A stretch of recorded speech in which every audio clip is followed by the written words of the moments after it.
Oke, Assalamualaikum warahmatullahi wabarakatuh. Salam planter kelapa sawit Indonesia. Jadi buat sahabat-sahabat petani kelapa sawit semuanya yang manapun berada ya. Jadi kesempatan hari ini kita lagi di kebun kita sendiri, yaitu kebun Adi Petani.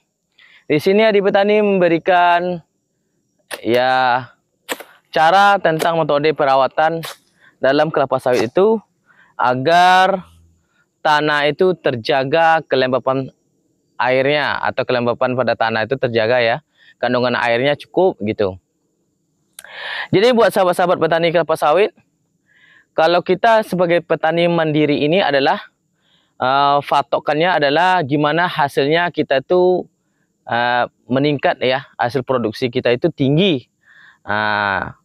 Bagi yang udah paham salah perawatan atau pemupukan, itu tani mandirinya sukses ya, bisa dikalahkan dengan PT karena perusahaan itu kadang ya tidak sesuai dengan apa kita perawatan kita sebagai tani mandiri. Karena kita sebagai petani mandiri itu ya kita sering ke kebun ya, kita sering ngecek di lahan, kita sering untuk melakukan perawatan baik itu pemupukan. Jadi kita lebih tahu gitu kan. Jadi buat sahabat-sahabat untuk petani pemula ya yang udah belum paham, jadi kita akan coba menjelaskan sedikit cara perawatan kelapa sawit. Cara perawatan kelapa sawit itu sangat gampang ya guys. Pertama itu yang kita utamakan adalah piringan dulu ya. Piringan itu otomatis harus bersih. Bersihnya jangan sampai ada gulma gitu kan. Cara untuk pembersihannya di musim kemarau itu ya dengan cara ya kita bersihkan dengan manual, bukan pakai herbisida ya. Secara manual itu mesin potong rumput atau secara babat gitu dan lain-lainnya. Dan untuk di musim penghujan itu boleh kita menggunakan herbisida, tapi tergantung dengan takaran dan berapa kadar racun yang harus kita gunakan gitu. Jadi untuk perawatan ini juga harus kita perhatikan racunnya. Yang pertama, kita untuk perawatan kebun kelapa sawit ini jangan kita menggunakan garlon sejenis untuk kayu. Itu menyebabkan kelapa sawit apabila terkena oleh benda tersebut itu sangat berbahaya ini untuk pertumbuhannya.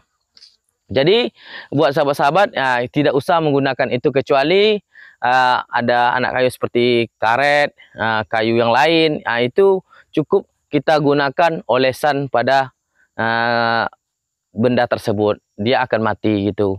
Jadi untuk meningkatkan hasil produksi kita ini ya, yang pertama yang perhatikan adalah perawatan dulu. Jadi sudah selesai kita semua perawatan bagian di bawah, piringannya udah bersih, jalan pikulnya udah bersih, ya kan? Tentu otomatis kita lihatkan yang bagian atas dulu.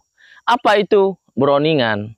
Browningan itu harus kita jaga agar tidak terlalu banyak penyerapan nutrisi, mengurangi penyerapan kadar air. Apalagi kalau tanah kita berbukit itu kan, berpasir, apalagi berpasir itu tidak menyimpan air sama sekali, itu cepat air itu terkikis habis gitu. Jadi di pasir itu kebanyakan kelapa sawit itu kekurangan air. Jadi penyebab kekurangan air itu bisa menyebabkan sawit itu tidak bisa berbuah normal, kebanyakan yang timbul nanti bunga jantan gitu. Jadi buat sahabat-sahabat petani kelapa sawit, jadi intinya perawatan yang di atas ini, pelepah ini minimal pakai Songgo 1. Kalau enggak pakai Songgo 2. Kenapa? Karena mengurangi penyerapan air pada tanah. Jadi mengurangi penyerapan air, jadi kelapa sawit ini sangat banyak membutuhkan air karena pelepahnya terlalu banyak, itu sangat banyak pula membutuhkan air. Tapi kalau pelepahnya berkurang, otomatis penyerapan airnya sedikit. Jadi untuk suku cadangnya cukup gitu. Jadi kalau penyerapan suku cadangnya cukup, airnya cukup, jadi untuk penyerapan nutrisi atau pemupukan itu lebih mantap dan lebih efisien, lebih sempurna gitu. Tapi kalau penyerapan kadar airnya, kelembapan tanahnya kurang, maka unsur atau pupuk tersebut tidak sempurna untuk penyerapannya. Jadi itulah kendala, jadi sawit kita itu kebanyakan timbul bunga jantan. Jadi inilah sahabat-sahabat petani, seperti ini. Nah, kalau sawit yang kecukupan kadar air, itu dia akan tumbuhnya bagus. Buahnya bagus, pemupukan kita pupuk penyerapannya bagus. Ah, seperti inilah contohnya. Tapi beda, kalau kadar airnya terlalu banyak, ya tergenang gitu kan, itu parah, itu bisa menyebabkan pupuk tersebut akan terkikis. Unsur pupuk tersebut akan terkikis, akan terbawa oleh air. Jadi nutrisi itu tidak ada dapat oleh kelapa sawit tersebut. Jadi jangan